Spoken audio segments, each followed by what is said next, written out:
I'd like to dedicate this video to Bob. She was a proper geezer. Rest in peace.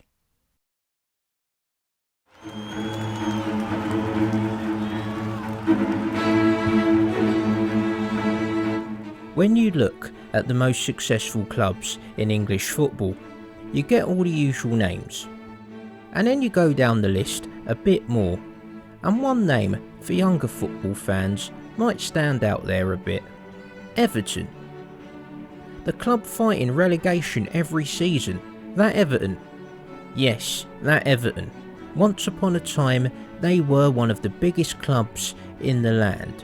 So how did it all go so wrong? Well, stick with me, because this is a long one. My word, it's a good one.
Before I crack on with the video, I'd just like to recommend the book The End by Gavin Buckland. It was very useful in the research for this video. Also, all the podcasts and YouTube channels that feature in this video will have links in the description. I definitely recommend checking out all of them, all very enjoyable. If you want to support the YouTube channel, you can head to Patreon. Or for free, you could check out Top 11 Shithouses in Football. I'm not going to make any ad revenue off this video, so please check that video out, as that one hasn't been copyright stricken. Anyway, I hope you enjoy this. Let's get on with the video.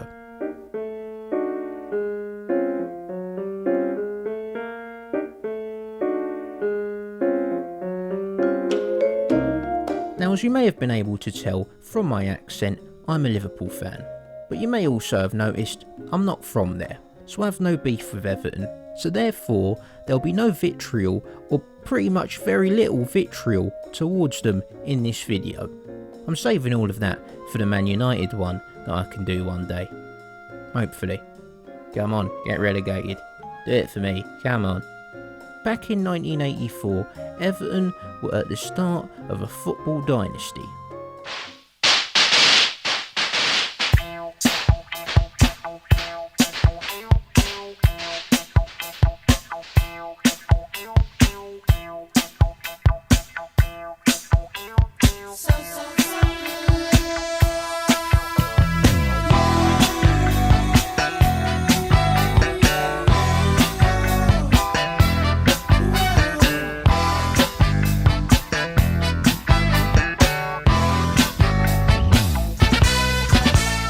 already a big club, they had gone 14 years without a trophy. However, that would end in 1984, beating Elton John's Watford in the FA Cup final. That's one sight he's probably not going to miss. The next season would be even better, as they would storm the league, winning it with 5 weeks to go. State of that trophy, geezers, what's going on? Looks like a dildo for aristocrats. And that trophy cabinet would need some more space, as they had more cups coming. It wasn't just domestic success that they were having, as they beat Bayern Munich in the semi-finals of the European Cup Winners' Cup before beating Rapid Vienna 3-1 in Rotterdam, Holland, where most good things happen. However, this in many ways would be the high point of the story, as 3 days later they had the chance to complete a treble. And yes, it would have been a real treble, you don't need the Champions League to make it a treble. However, they would play Manchester United in the FA Cup final, and a knackered Everton would lose 1-0. But still, a great season, a cup double, and winning the league meant the next season, after over a decades long absence, they would be back in the European Cup, the pinnacle, the premiere, the top table of club football. Brian Clough was even remarking about how long Everton could rule Europe. But across the park, the red half of the city still had the climax of their season to come. If you want to skip this section about Heysel, then fair play. Go to this time code on the screen. On the 29th of May, English and Italian fans gathered in Brussels for the European Cup final. At the time, English football fans had a bit of a bad reputation for hooliganism, and it may have been this reputation that influenced the decision to let unruly fans into the stadium early rather than arrest them.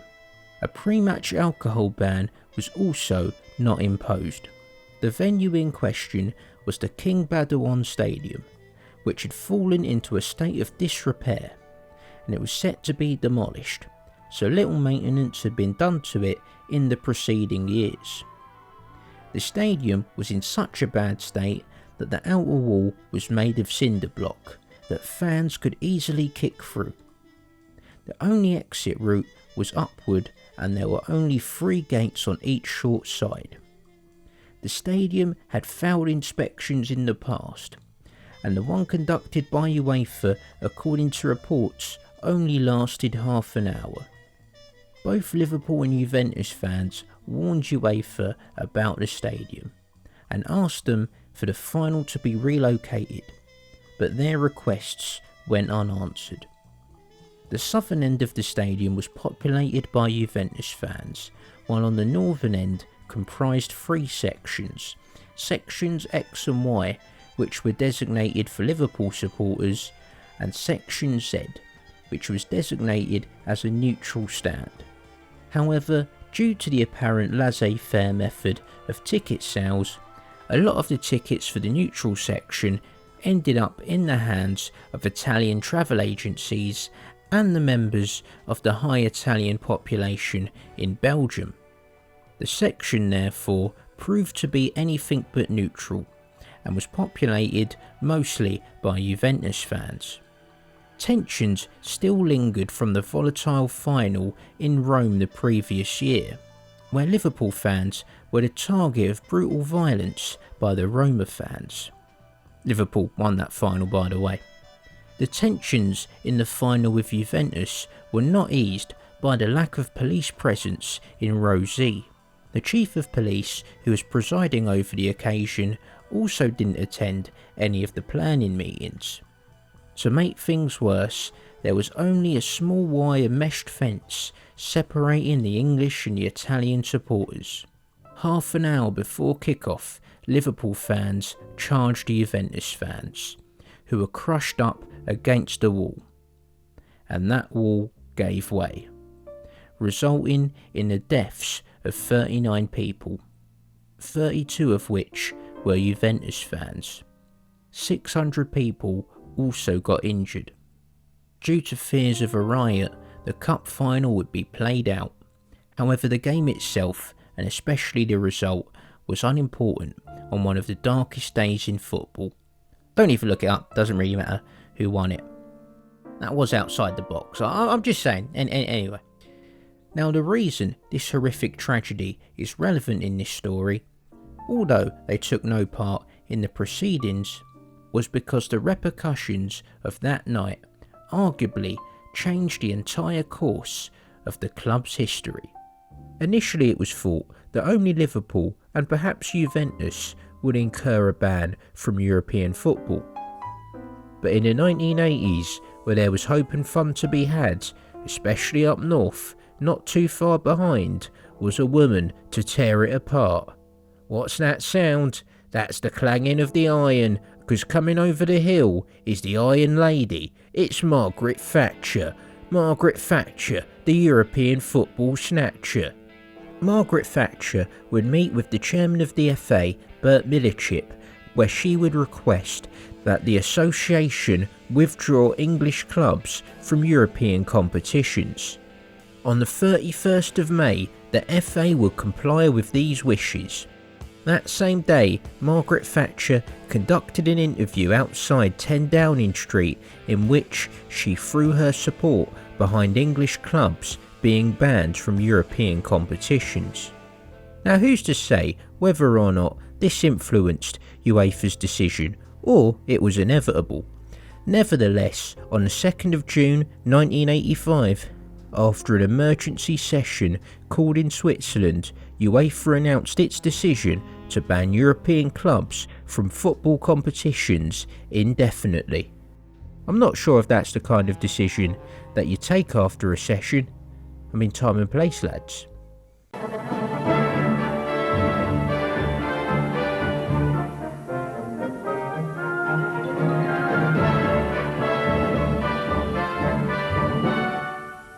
UEFA imposes an indefinite ban on English clubs playing in Europe. Its president says the barbarism at Brussels required the stiffest penalty. The next day in the House of Commons, Margaret Thatcher threw her support behind this decision in a very long speech. I couldn't be bothered to read it, she rambled on about something or other. So Everton, after a short taste of European success, were now banned from seeing if they could sip from the big European Cup. Everton's European dream had gone. This would serve as perhaps the biggest what-if moment in the club's history.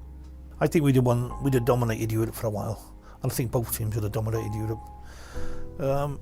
My take on ISIL, I don't understand why, I hear people go, well, this, that and that happened. Well, the ground's substandard, policing substandard, and yet everybody in UEFA or FIFA have walked away from that scot-free. I think the whole thing about ISIL and its impact on Everton has been largely overstated. And to blame it on Liverpool seems a bit too convenient. It did impact us, on us.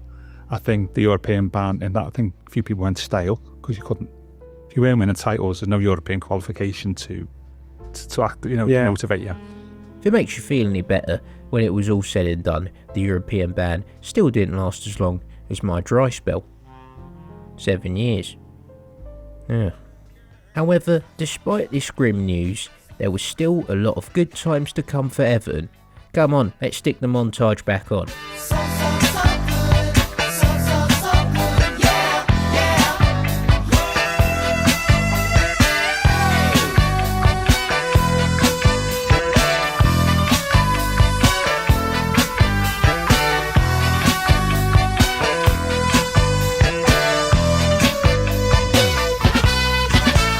In the summer of 1985, they would sign Gary Lineker, who the next season would score 40 goals, as Everton came second in the league and got to the FA Cup final. I won't say who won those competitions. Yeah, get in. They also came runners-up to Liverpool in the Screen Super Cup. This was the cup for all the teams who would have been in Europe that season. Still a real trophy. Add it to the wall, lads. Anyway, that means we won a treble that year. Yeah, there you go, another treble, it counts.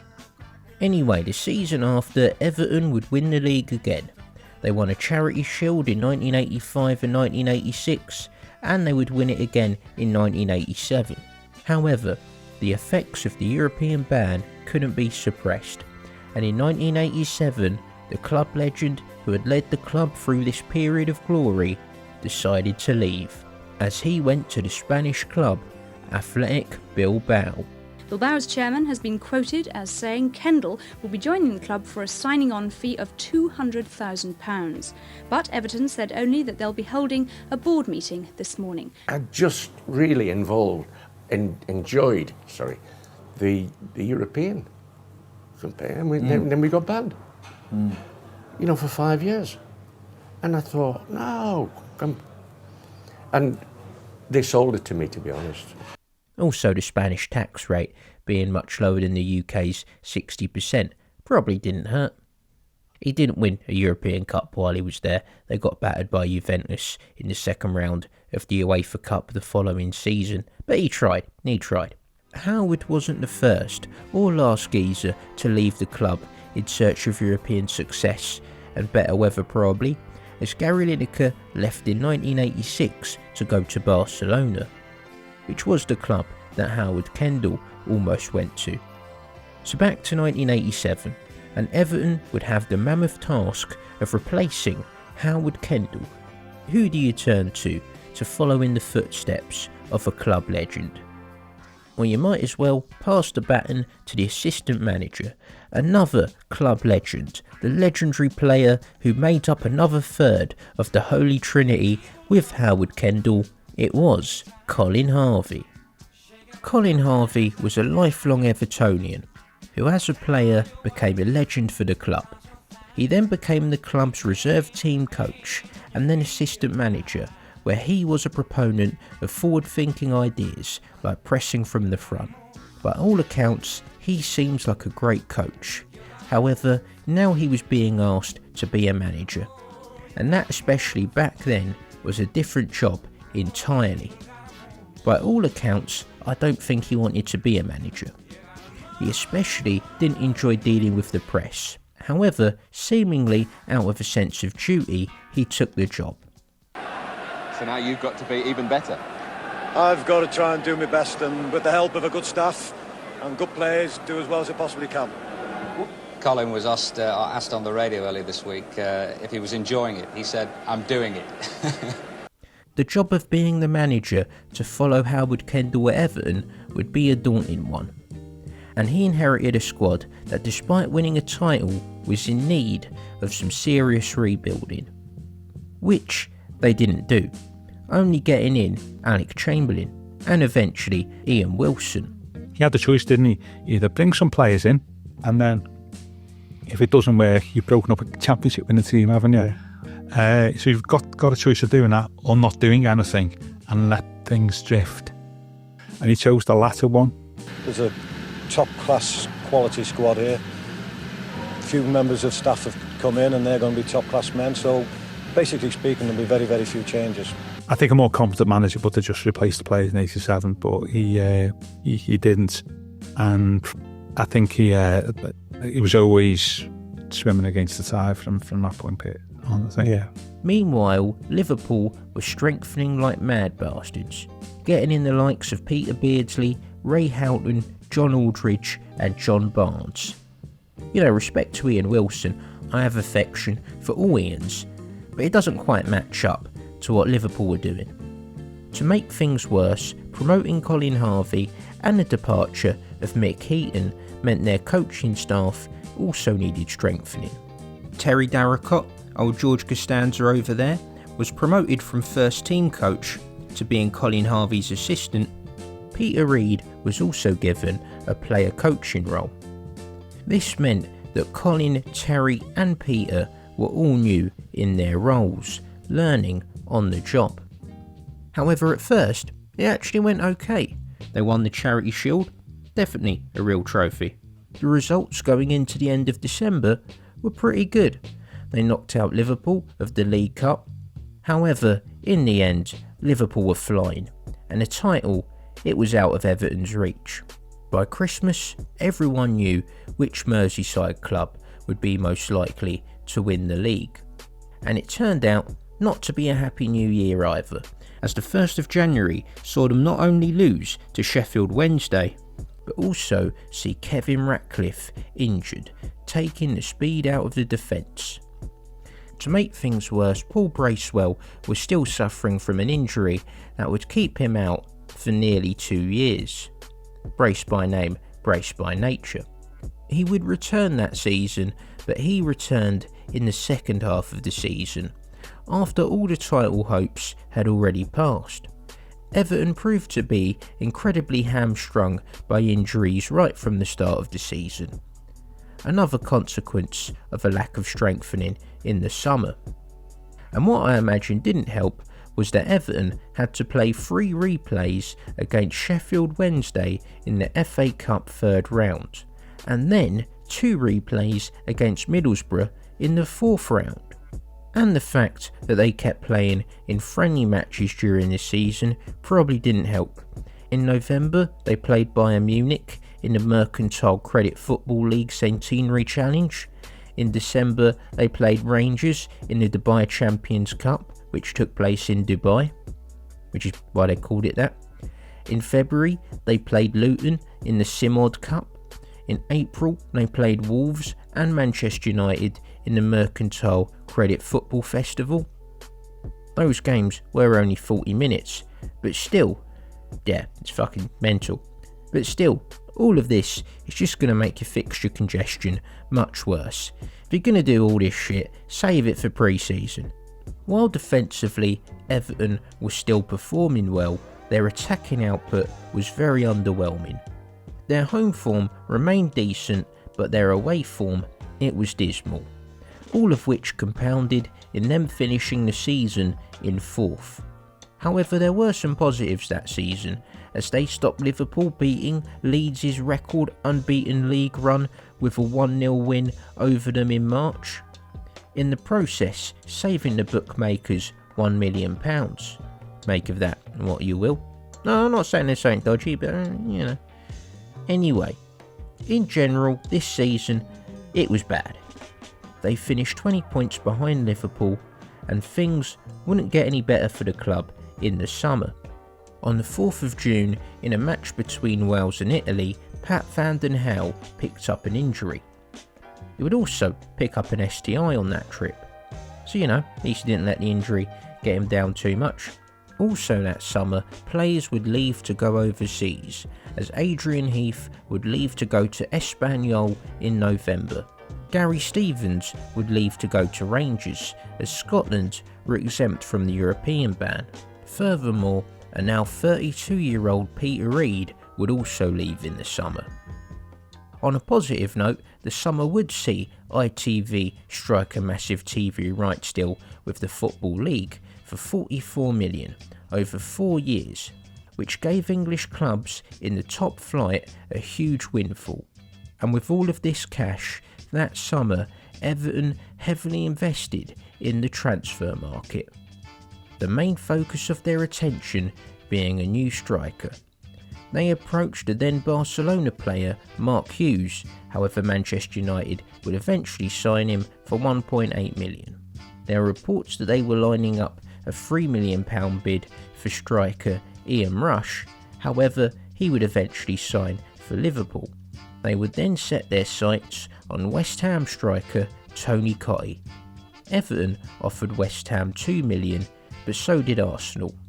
Colin Harvey and Arsenal manager George Graham would engage in a transfer love triangle, as they both tried to woo the striker.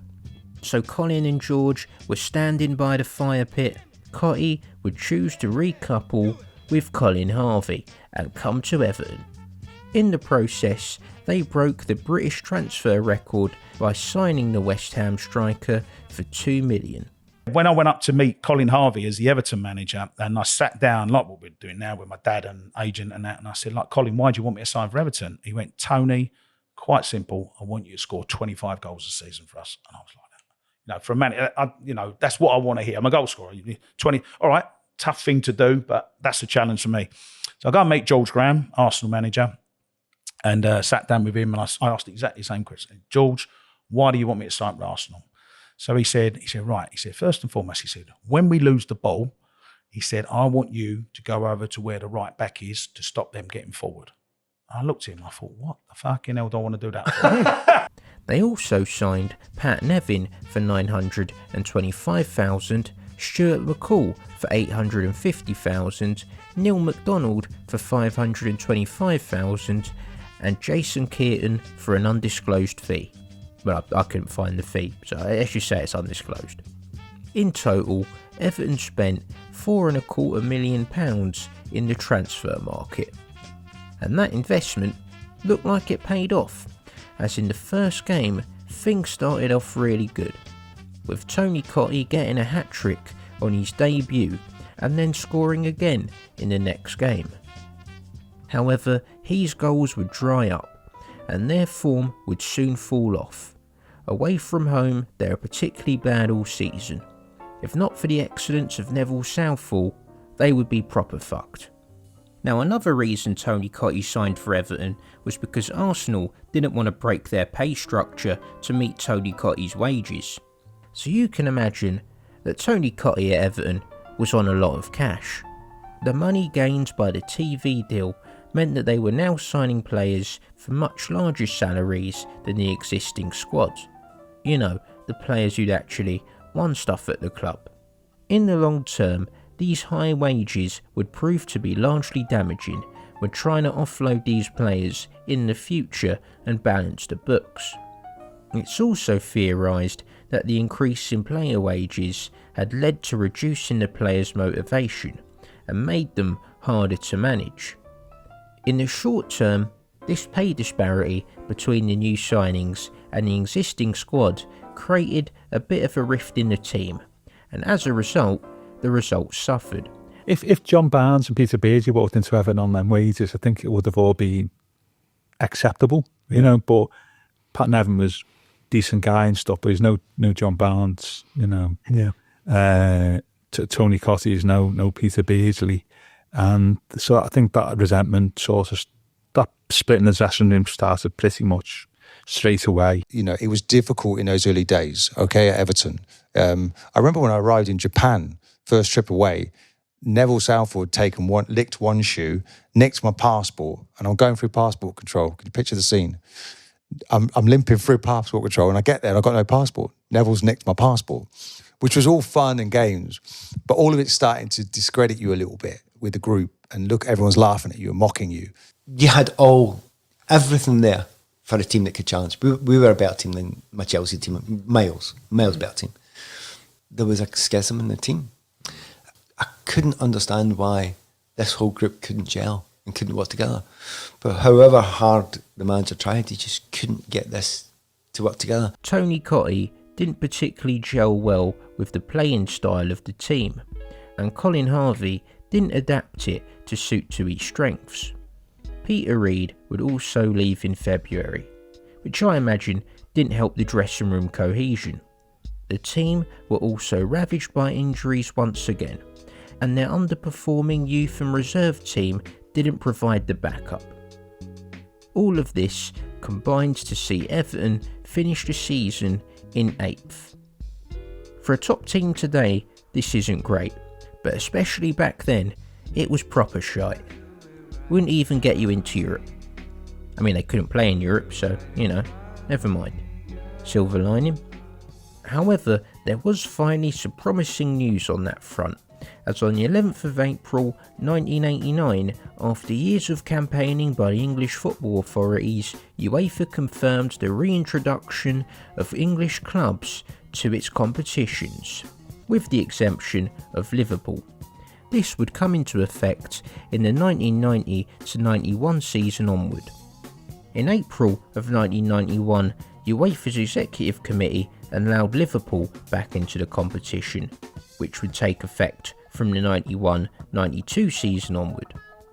While Everton's league form was shite that season, their FA Cup form was actually really good, and 4 days after that UEFA Cup news, they would beat Norwich to make it through to the FA Cup final. However, events elsewhere would see this remembered as one of the city's darkest days. I'm sure everyone knows what happened at Hillsborough, no need to go into detail on events of the day.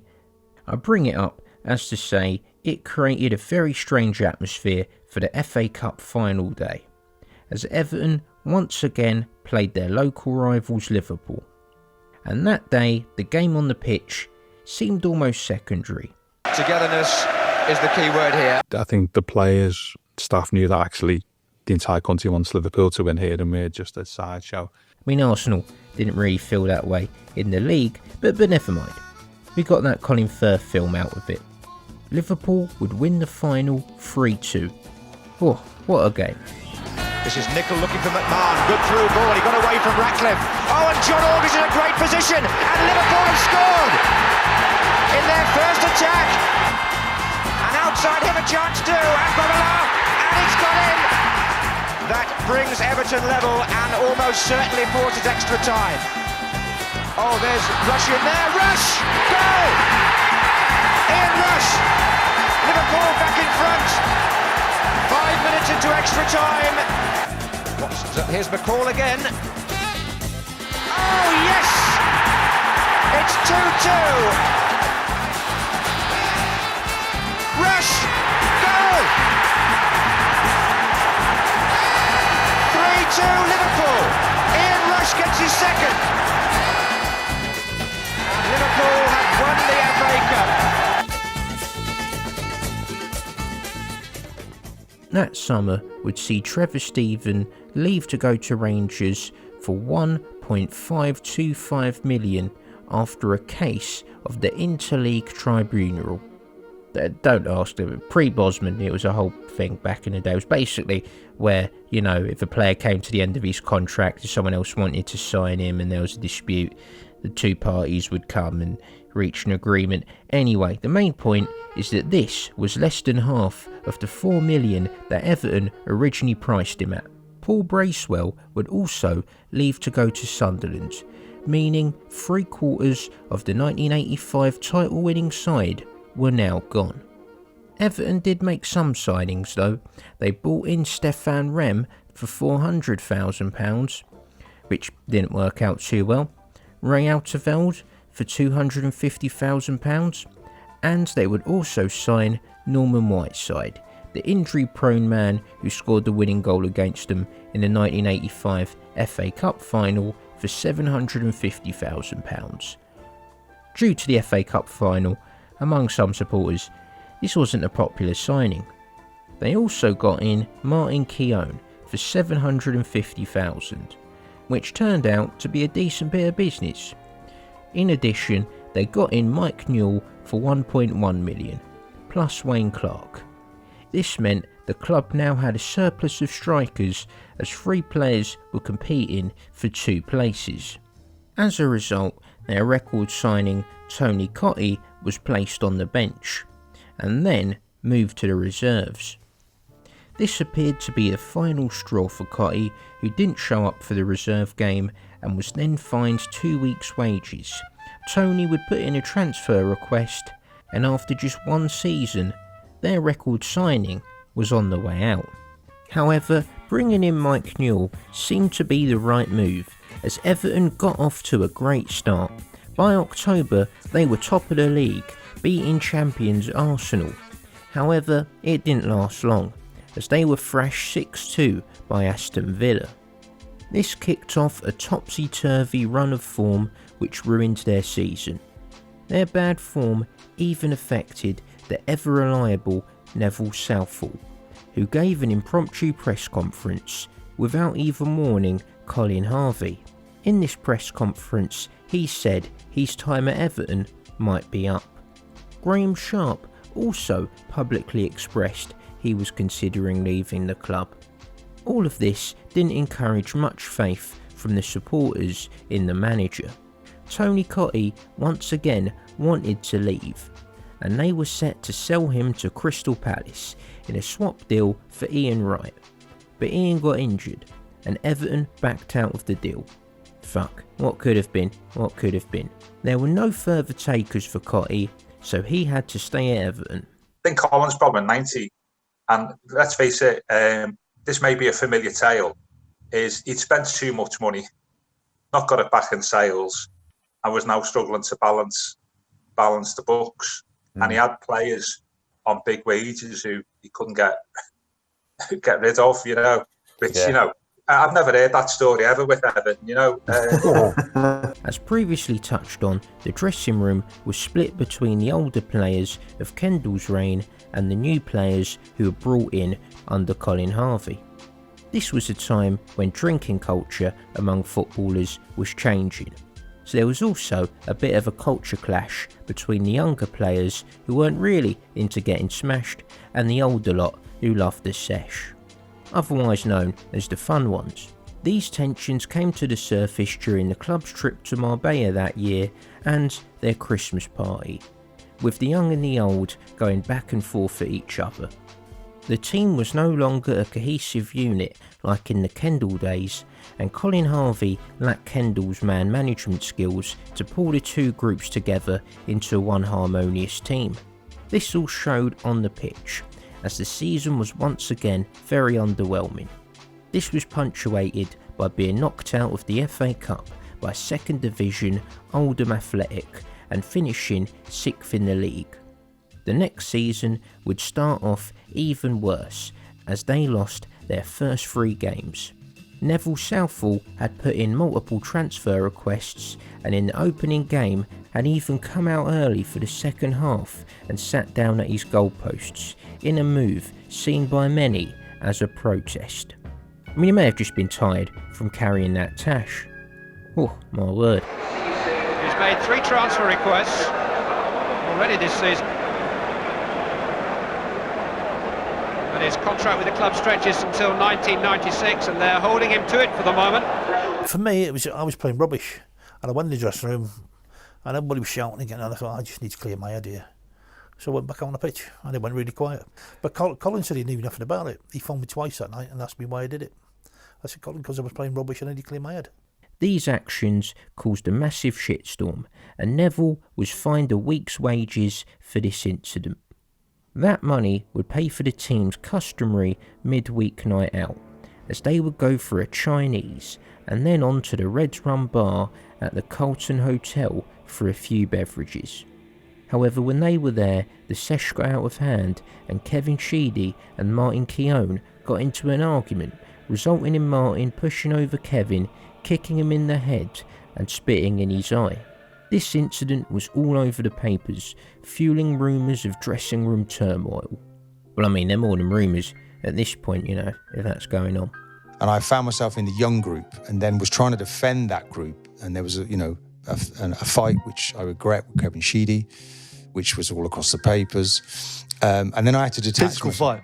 Yeah, but he'd said too much, personal things about, which about my brother, which weren't football matters. I had to pull away then and just be my own entity. At a meeting at the training ground, Martin tore into the manager, and Kevin, who also had his differences with the manager himself, had a black eye and had to leave the training ground in his own car boot to hide from the press. Results-wise, this was their worst start to a season in 33 years, and it would take them till 7 matches in to win their first game. On the 31st of October, a day after getting knocked out of the League Cup by Sheffield United, Harvey was sacked. And it was probably a mercy sacking, if you like, so when Colin finally lost his job. We were just sliding into the abyss quite quickly. I think we were 18th or something like that, which for a club of Everton stature, that's not a great place to be. It's a difficult job. I mean, once you've been in it for 3 years, you appreciate well the qualities a manager's got to have. I mean, it's totally time consuming. It's a culmination of lots and lots of little things that build into one big thing, and it's a time consuming, energy sapping job. Would you like to do it again? Who knows? I think that's yes, isn't it? There's something burning down there. I just feel as though I won things as a player, and I would have loved to have won something as a Everton manager as well. 'Cause I was born to be blue.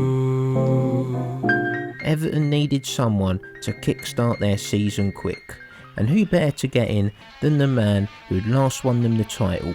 The legend himself, Howard Kendall, had returned. Well, former player Jimmy Gabriel came in for a match, but after that, Howard Kendall had come home. And when he returned, Kendall said to Colin Harvey, "Do you want your old job back?" And Colin said, "Yeah, might as well. The classic duo was back." I'm quite certain that in a period of time less than a period of time, we'll start climbing the table, and who knows, hopefully very soon there'll be trophies in the cabinet once again. So with the great man Kendall back at the helm, they finished 9th. The pressure's on them because they've got to do what they did before. Howard certainly has, and I'm not so sure that's so easy. It was an okay season. They beat Liverpool in an incredible 3-game FA Cup saga, which featured an all-time classic 4-4 encounter. The FA Cup would end in a disappointing 2-1 loss at West Ham, in which Pat Nevin claimed Howard Kendall had a bevy or two before the match, and that the alcohol impaired his judgment so much that he read the names on the team sheet twice. Look, he was a great man, great talker. You know, just maybe sometimes he drank too much, and I think and everyone knew that. But he was a good time man. He wanted to have a good time, maybe just a bit too often, maybe lost his way a little bit.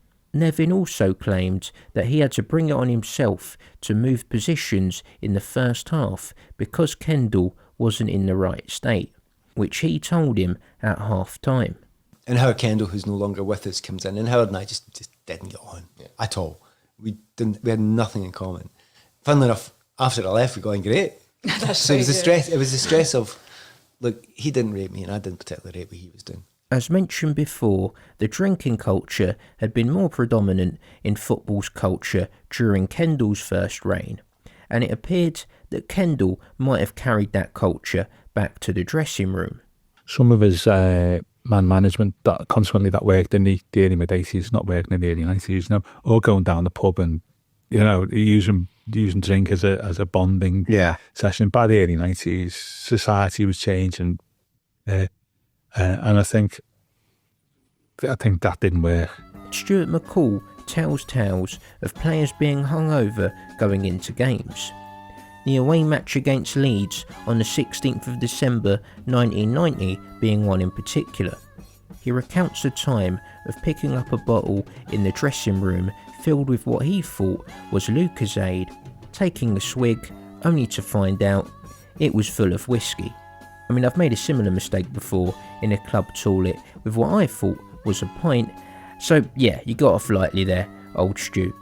The dressing room's clash over the drinking culture present during Harvey's era seemed to carry over to Howard's. A player like Pat Nevin, who didn't drink, was actually fined £100 by Kendall for not being on the sesh when on a trip to Ireland.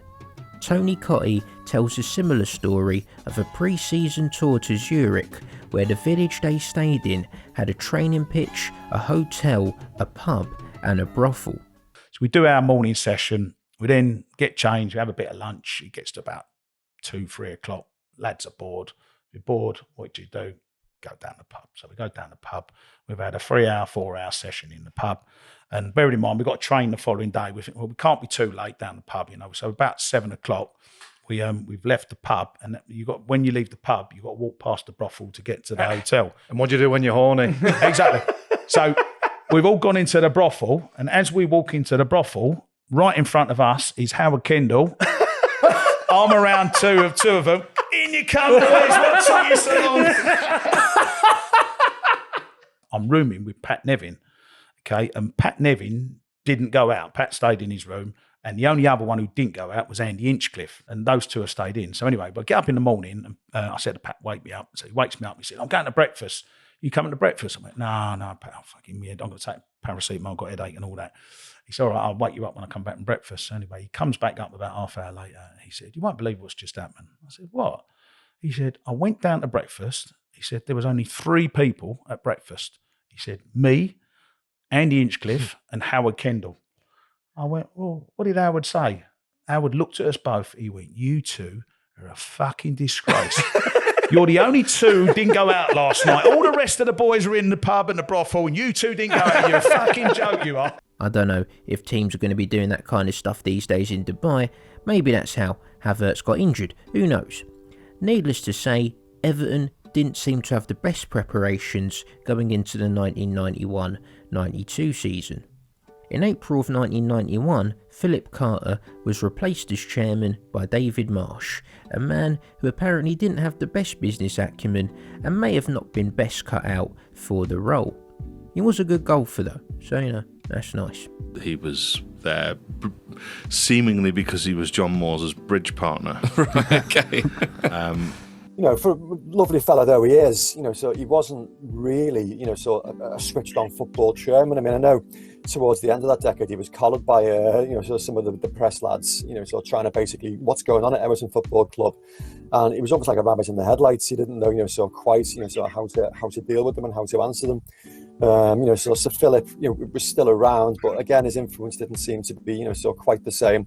The club seemed to be on a downward slide, on and off the pitch at the start of the decade. The summer would be a busy one for Everton in the transfer market, as they had a squad overhaul, getting rid of some big names like Stuart McCall, Graham Sharp, Mike Newell, Kevin Sheedy, and Norman Whiteside would also retire that season, aged just 26. The captain Pat Nevin would go out on loan later in the season, probably just to save money from all the fines from not being on the sesh. Everton did manage to get some signings in, like Peter Beardsley from Liverpool being the most notable, and Matt Jackson as well. Great wrestler, didn't know he also played for Everton. However, with Mike Newell leaving, they needed a replacement up top, and Everton were in for several top strikers, but just kept failing to meet the selling club's price tags. This could be due to the club being stingy bastards, no judgment there, I'm one myself, but it could also be due to a growing financial disparity between Everton and the other clubs composing the so-called top five, who at the time were Manchester United, Liverpool, Everton, Arsenal and Tottenham. Fortunate bastards Tottenham, they always seem to get in these top 5, top 6 somehow. Lucky bastards. The 1990-91 financial results saw Manchester United make 17 million, Arsenal and Spurs made 11 million, Liverpool made 10 million, while Everton only made 7 million. Now this could be down to a few reasons. We haven't got Liverpool, Man United's national support. Yeah. The wide range and support. So they could, whether they're rubbish or not, they will always get big gates. And what we haven't got is Tottenham's and Arsenal's, dare I say, rich fans, and being in London. Yeah. Their access to sponsorship and commercial revenues that you haven't got in Liverpool, which is, what was it called, the Bermuda Triangle of capitalism in the early 80s. We've got neither of them. Yeah. And most clubs now at the top have got both. And so we've got neither. So as revenues are growing in English football at the end of the 80s, early 90s, through bigger attendances, TV money and stuff like that, it's mostly attendances are going up, and that's how Everton. Our attendances are going down. Yeah. For every 5 home gates, the revenue we got, Tottenham Arsenal got the same revenue in 3. Their lack of attacking firepower proved to be one of Everton's key failings. They had no problem with possession, but did have a problem converting it to goals. When they did eventually sign striker Maurice Johnson for 1.5 million, it might have actually been better to have no striker at all, as he would only score 4 goals in his first 17 games. Everton's results and performances were shite, and a January trip to Bilbao by Howard Kendall led to rumours the manager was thinking of jumping ship. He was also approached by Benfica, but Kendall denied the rumours that he was leaving. I mean, fair play to Kendall, given the choice of living in Portugal, Spain or England. Adios geezer, I would have left. A dismal season was punctuated by a 12th place finish, with fans turning against the once loved manager. And while the quality of football was going down, Goodison tickets were going up, as Everton had to pay 3 million of their own money for the move from standing to all-seater after the Taylor report, which must have added to fans' discontent. See, that's why it pays to support a club on the other side of the country. Might be seeing them live, save some money, geezers. The club's matchday attendances had dropped to 10th in the league, and the season's ticket sales were down by 20%, resulting in their 1991-92 revenue coming out at 7 million less than half of Liverpool's 15 million. To add to their money troubles, Everton's large wage bill meant that they were 3.6 million in debt to the bank, which was a lot back then. Today, it doesn't even cover a round in a moderately priced London bar. These financial troubles showed up in the transfer market, as they couldn't afford targets Alan Shearer or Trevor Steven. And when they could match the fee of targets Dion Dublin or Mick Harford, the players chose to go elsewhere. Barry Saunders, we offered the money, boys, going to Liverpool. Yeah. Because they've got 40,000 crowds. Yeah. They've got. We've only got 20. The game was changing. Howard, in the glory years, Howard never have to sell the club like he tried to sell Dean Saunders. Gary Lineker just came to Everton. So tried to sell the club, but Saunders ended up going to Liverpool, didn't he? You know? Once upon a time, Everton were a more exciting club to go to than Spearmint Rhino. Now, they were no longer a top destination. This spoke hugely to the drop in status that the club had suffered. The players Everton did get in, though, were Paul Rideout for 500,000 and Barry Horn also for 500,000. They would also get in one big name, one long name. The name's on screen. Anyway, they got him for 300,000. Things had got so bad that Everton resorted to getting players from the US Indoor League. The next season would mark football entering a massive new era. It's that Simple Minds I hear. It's the Premier League. Live, only on Sky. It's a whole new ballgame. It's not, it's the same ball game, still football. Everton were of course one of the 5 breakaway teams that are instrumental in the advent of the Premier League, but that's a story for another day. It's also a story that's been covered to death. Moving on. How did Everton take to this new age of football? Pretty well at first. However, their lack of creative ability would lead the team's results to suffer. It was so bad that even Everton's reliable home form had gone to shit. Kendall and Tony Cottee would have a public fallout which would see him on the bench, which didn't help their goal prospects. Why do these managers not like Tony Cottee? I was having a look at his goal return. It's not bad, not bad. All the while, off the pitch, Everton's debt had grown to 4 million. They would finish the season 13th, as the club's regression continued for another season. In an attempt to raise funds, they sold Martin Keown to Arsenal for 2 million and Peter Beardsley to Newcastle for 1.5 million. However, with Jack Walker's purchase of Blackburn Rovers and David Murray at Rangers, we were now in the age of the big money owners.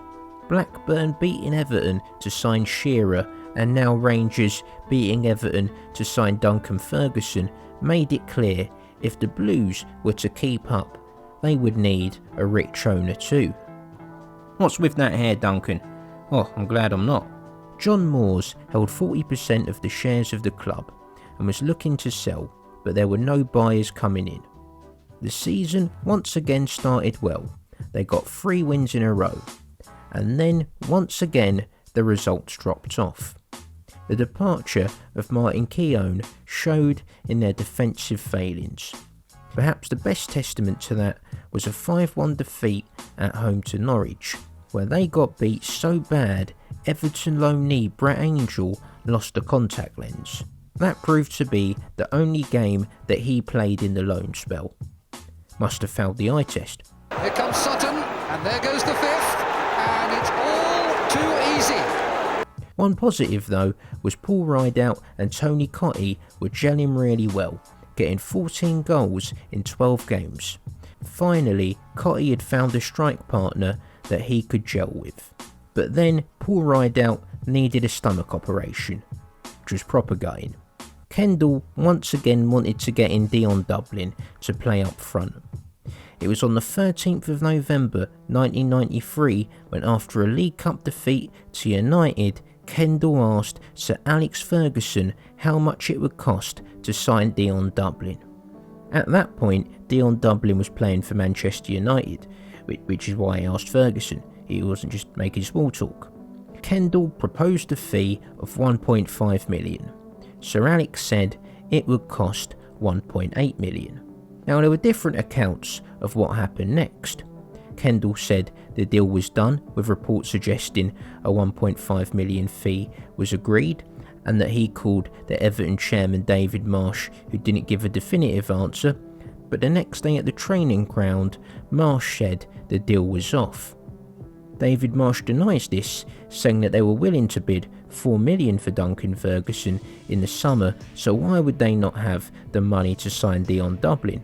Dion Dublin also carried some apparent injury concerns that played a part in the Everton board's decision to veto the transfer. Whatever the truth of the events, what can't be disputed is the events of the 4th of December.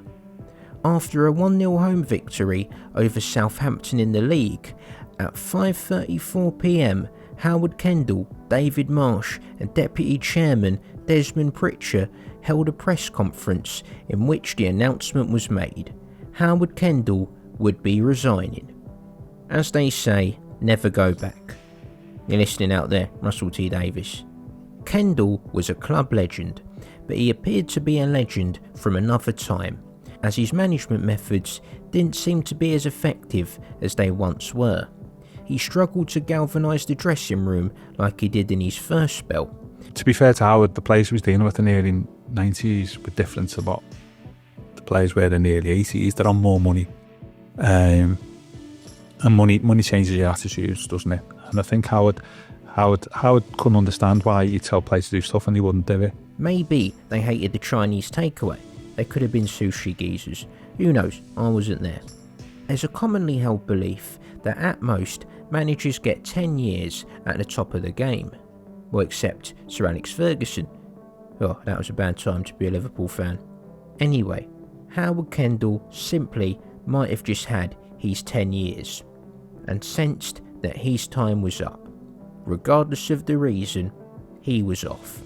So Jimmy Gabriel returned once again, and he was more like an undertaker than a caretaker, with only 1 point, not one win, 1 point in 7 games. Their worst run since the 1950-51 season. And it was rudderless for a few weeks, and with rudderless the players become a little bit like, what's going on here, and then I just don't think you can ever give games away. Eventually, Kendall's successor was announced as the Norwich manager Mike Walker. The season before, Mike Walker had taken Norwich to second in the league, and he'd also beaten Bayern Munich in the UEFA Cup. Also, they defeated Everton 5-1 at Goodison. All of this is very impressive, but it's not the densest managerial CV. With more seasoned veterans like Bobby Robson and Graham Taylor being linked with the role, it may have come as a surprise to why Mike Walker got the job. It was made even more baffling due to the fact that, unlike Taylor and Robson, Walker was already in a job. Admittedly, he had less than a year left on his contract, but it would still prove to be an issue. Norwich chairman Robert Chase even blocked Walker from talking to Everton. However, Walker eventually made a decision to resign from Norwich and faxed his availability to Everton. Robert Chase was pissed and complained to the Premier League and the FA, accusing Everton of making an illegal approach and inducing Walker into making his decision. Everton denied any wrongdoing, but were still fined a total of £125,000. This all seems like a lot of palaver for a manager who was relatively untested. While the appointment was made in an emergency meeting of Everton's boardroom members, as at the time the board were preoccupied with matters pertaining to the very fate of the club itself. After the death of John Moores, who, as I previously mentioned, held 40% of shares in the club, his sons John and Peter acquired his shares in his will. The two sons wanted to sell, and there were two rival bids trying to get the shares. Peter Johnson, the Tranmere Rovers chairman, with an estimated net worth anywhere from 100 million to 175 million pounds, he was offering 7.5 million, making the shares worth 3,000 each. While there was a rival bid from a consortium comprised of theatre and film producer Bill Kenwright, who I never knew actually had quite a successful acting career. He was in Coronation Street for years, and he had roles in films. Look, there's him in Carry On Matron. He also had a decent music career as well. What a geezer. Anyway, there was a consortium with him, Tom Cannon, Michael Doyle, Tony Tighe and Arthur Abercrombie. Oh, what a great name. Their offer was a bit more complicated, but it basically amounted to 5 million, making the shares worth 2,000 each. Both sides had reasons why the other shouldn't get the shares. The consortium pointed out the fact that Peter Johnson was a Liverpool supporter, nothing wrong with that, but probably not ideal if you want to buy Everton. Anyway, in return, Peter pointed out the fact a majority of the consortium were based in Manchester. Fuck me, being a few hours down the motorway was seen as being too foreign of an owner. The consortium were Everton season ticket holders, with Kenwright already the club's director. The board's decision kept getting delayed, as to quote Gavin Buckland's book, it was seen as a decision between the heart and the head. The Everton supporting consortium, the heart, and the richer supporter of their arch rivals, Peter Johnson, the head. Anyway, Walker's time as Everton manager started pretty well, and 2 months after his arrival, he'd got them away from the relegation zone and into 14th. They did re-sign Brett Angel, which Mike Walker appeared to not know anything about. This may speak to the turbulence going on at board level. After a long war behind the scenes, too complicated to go into here, Gavin Buckland goes into detail in his book. If you're into all that business bollocks, some members of the consortium dropped off, and in April a deal had been agreed for Peter Johnson to become chairman, with Peter teaming up with Bill Kenwright and Arthur Abercrombie from the consortium. The boardroom turbulence was mirrored by the turbulence on the pitch, as Everton's form dropped off. Their leaky defence came back to bite them, and Mike Walker struggled to implement his style of playing from the back, as the strike partnership of Cotty and Rideout were not dropping deep enough. But in the last 10 minutes, Everton caved in again. Mark Bright took his season's total to 19. And soon afterwards, courtesy of another demonstration of Bart Williams' confident skill and some more negligent marking, to 20.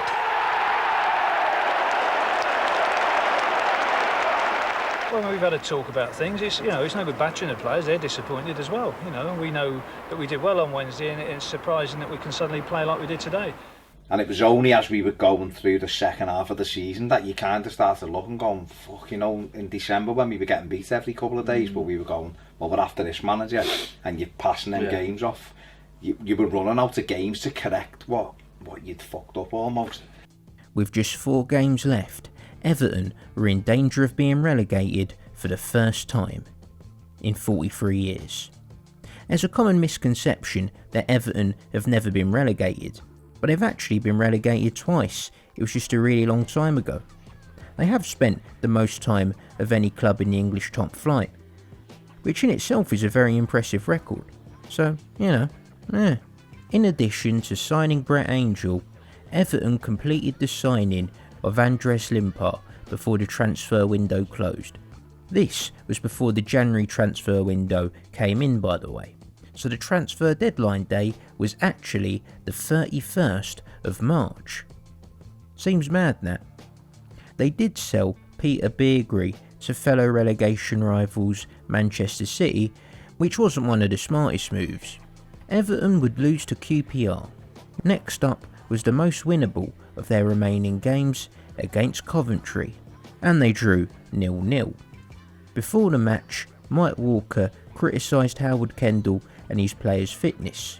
Any credit Walker had in the bank for the start of his reign was disappearing by the day. And the next game sent him into his overdraft, as Everton lost 3-0 away to Leeds. On the final day, with Swindon already down, there were 2 more relegation spots up for grabs. Well, that sort of implies that people wanted the relegation spots. There were 2 more relegation spots that were vacant. Right, that sounds better. Everton started the day in the relegation zone, one of 5 teams capable of going down, and survival was not in their own hands.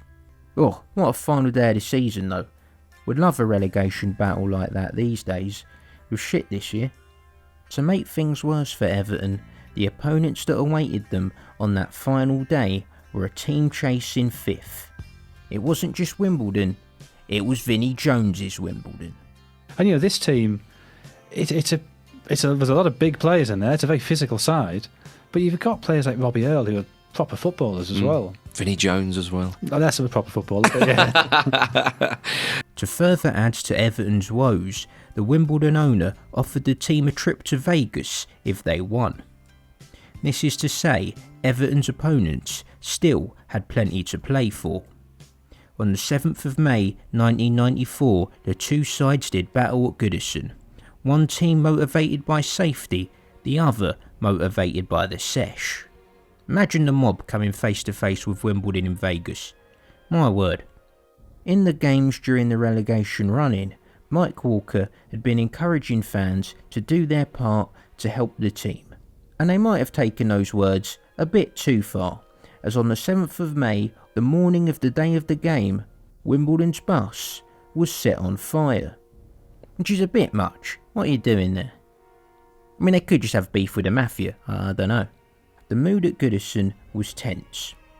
Probably, I wasn't there. Wasn't even born actually. But according to what I read, it was tense. You know, we had no way of buying the tickets beforehand, even if we wanted to. So we said, right, we'll get there early. We'll get there at 11 o'clock. Nobody's going to get there at 11 o'clock. We left about 10:30, 11 o'clock. Because we just knew, though, everyone was going to go, and it wasn't like there wasn't tickets in them days. It wasn't, obviously. So we walked up to Goodison from Kirkdale Station, and there's just thousands of people everywhere, and you literally couldn't move in Gladys Street itself, going up to the terrace. Gladys Street was way over. It was absolutely chocker. There wasn't a seat. People were standing and no one said a word. It was just dead weird. They were redeveloping the park stand at Goodison at the time, so there was just an empty void at the end, and you could see over into Stanley Park. On that day in particular, you could see people climbing the trees to get a view of the game. And this three-sided ground was alternatively very, very eerie and just a cacophony of noise and chaos. I think there was something like 5,000 to 10,000 locked out. I mean, they just wanted to come to try and will Everton to stay in the top league. I mean, it's as simple as that.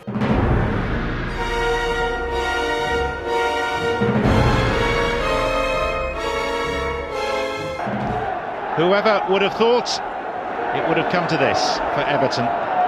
Proud occupants of the top flight of English football for 40 years, but for how much longer? And the game got off to the worst possible start, conceding a penalty in the opening minutes. Well, as a corner comes in, and I don't know whether it's just sort of Wimbledon terrify teams so much with their physical power, and it is a big team. And he's a small guy. And he sort of just sticks his hand up and flicks it away. Oh, it's that handball by Limpar. It was crazy, absolutely crazy. It's a penalty, and Limpar wonders what he's done. But I mean, there's no real danger at that moment. No. It's that's all I can think is his brain was scrambled by kind of a fear of what Wimbledon could do to you from set pieces. The stress, you could feel the emotions from the stands.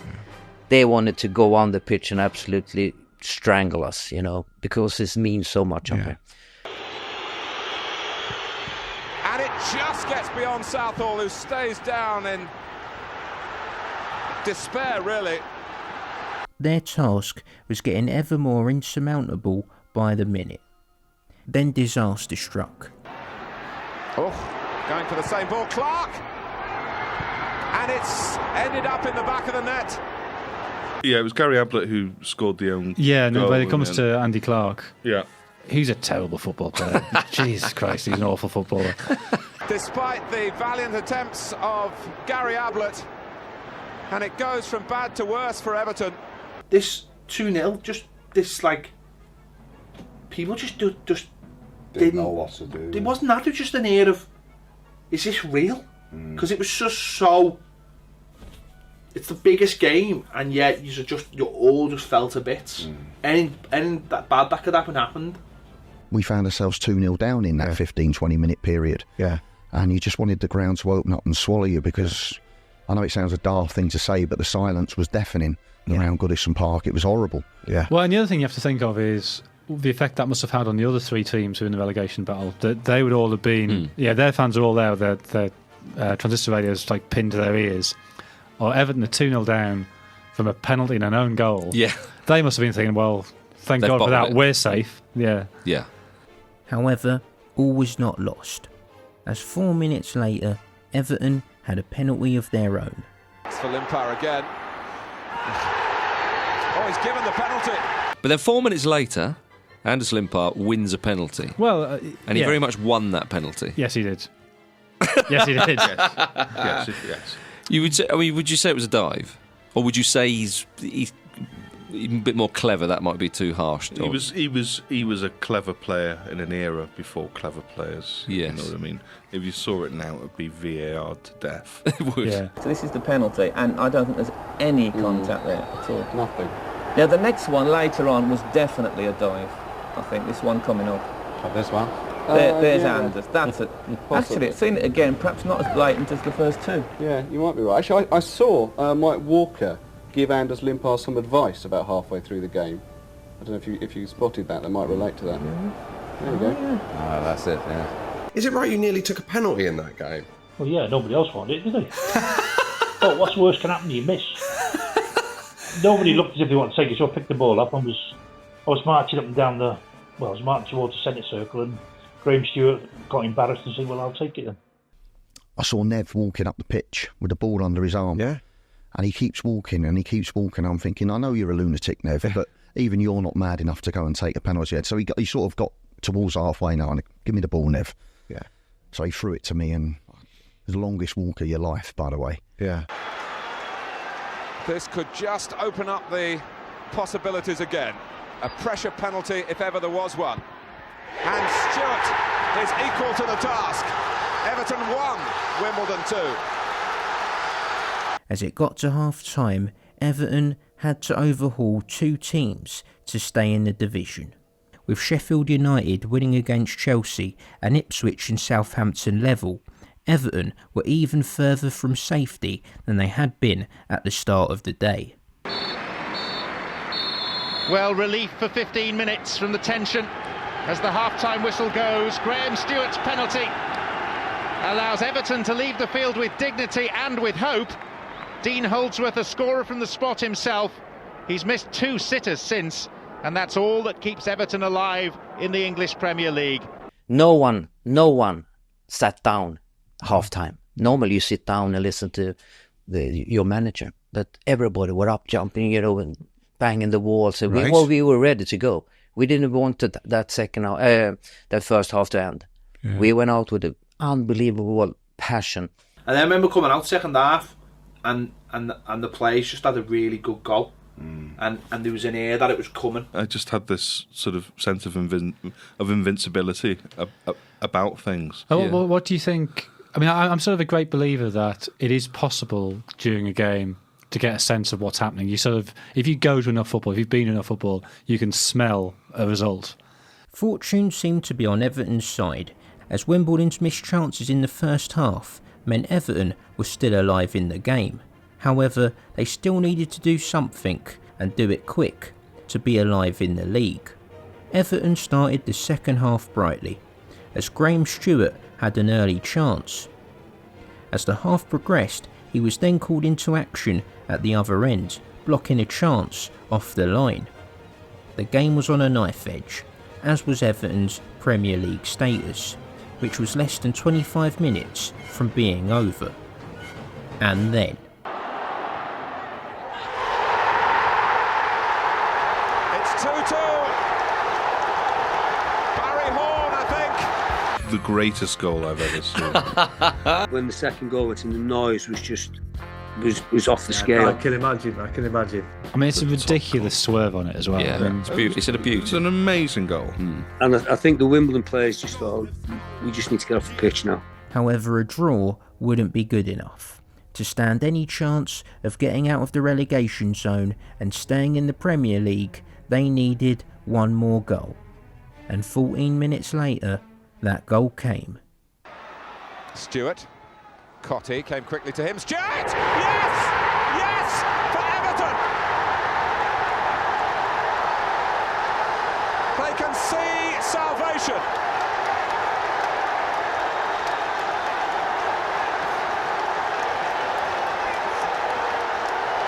Astonishing scenes of celebration here. This goal was less of a screamer. In fact, there are allegations of Hans Seeger, the Wimbledon keeper, letting this goal in on purpose, which I think is bollocks, but it's interesting, the theory. He was actually caught up in a match-fixing allegation subsequent to this, which, doesn't look good, but I don't think he fixed this match. I mean, if he did do it though, it's kind of him to do it in such a dramatic way. Cheers for that, geezer. Whatever happened, it did the trick. And Everton were finally ahead, and they held on to win the game 3-2. Stewart.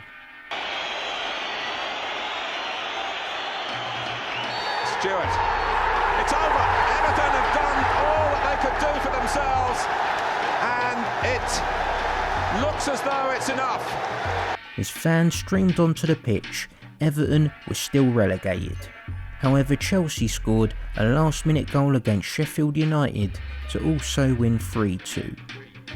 And when the final whistle had sounded across the lands that afternoon, Everton were safe. And unless Wimbledon's replacement coach also blew up, so were they. To be perfectly honest, I don't remember anything that happened in the last few minutes, other than the whistle went, and everybody, except me, runs onto the pitch. But I just remember seeing everyone was on the pitch, and I must have just been in the state of like euphoria or madness. And the camera went on me in the Gladys Street and went on like grandstand. It's over to Goodison Park where Everton have survived, and apparently the camera was just fixed on me for like a minute while a fella read out like what had happened and was like panning out and back on me, and I was just like that, like not going mental. I was just like, I don't know whether I was exhausted by it or, but I was just like, what's going on? What, like, and then I ended up getting onto the pitch and stuff because everyone went on the pitch. Like, do you remember what the mood was like though once you got back into the changing rooms? I think we just probably cracked open a few beers. I mean, there's certainly no champagne flying around. It's not a champagne moment. No. Again, that's why I'd like to stress to people, there was no like big massive celebration thinking, like you've won the cup or something like that. That's a different kettle of fish. This was a more refined relief celebration, should we say. To be honest, I was glad Everton stayed up. I think some people like to see a big team go down, but it does feel wrong for a side like Everton to get relegated.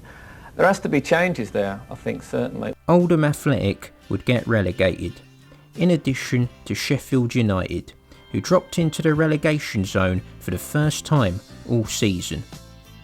Still probably not their most painful relegation though. After that, did they feel like, right, we've got away with that, now we're going to kick on to the sort of the highs that maybe we achieved in the 80s, or certainly sort of start to go up the table? Yes, there was a never again mentality. Among Evertonians, this would be forever known as the Great Escape. Well, until the next one, probably.